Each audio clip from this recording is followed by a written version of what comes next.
madaxweyne ku-xigeenka Somaliland ayaa waxa uu magaalada Dubai kula kulmay ganacsato iyo maalgashadayaal danaynaya in ay maalgashi ku sameeyaan Somaliland.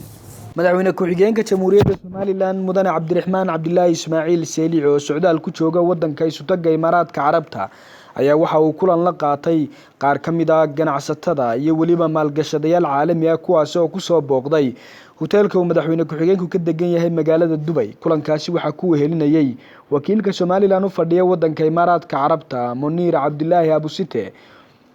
waxaana ay ka wada hadleen ganacsatadaasi sida ay maalgashi ugu sameyn lahaayeen Somaliland. kulanka madaxweyne ku-xigeenku la qaatay ganacsatadu ayaa waxa la isla eegay dhinacyada ay ganacsatadaasi danaynayaan in ay ka maalgeliyaan Somaliland, waxaana ganacsatadu u soo bandhigeen madaxweyne ku-xigeenka Jamhuuriyadda Somaliland in ay danaynayaan in ay maalgelin ku sameeyaan dhinaca beeraha, dalxiiska iyo warshadaha, iyo in ay sameeyaan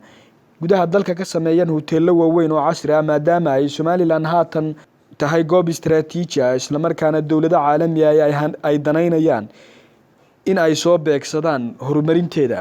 madaxweyne ku-xigeenka Jamhuuriyadda Somaliland Mudane Cabdiraxmaan Cabdilaahi Ismaaciil Seelici oo ganacsatada uga mahadnaqay sida ay u danaynayaan dalka Somaliland inay maalgelin ku sameeyaan ayaa ugu horeyn ku marti qaaday ganacsatadaasi inay dalka yimaadaan oo ay soo indheeyaan horumarka iyo dadaalada maalgelineed ee ka jira dalka Somaliland, soona arkaan xeebaha dalka gaar ahaan marsada Berbera oo iyadu waqtigan hoggaanka u haysa horumarka ka socda dalka, lehna garoon diyaaradeed oo hadda farta laga qaaday ahna kan Afrika ugu weyn, waqtiganna loo isticmaali karo nooc kasta oo diyaaradaha Afrika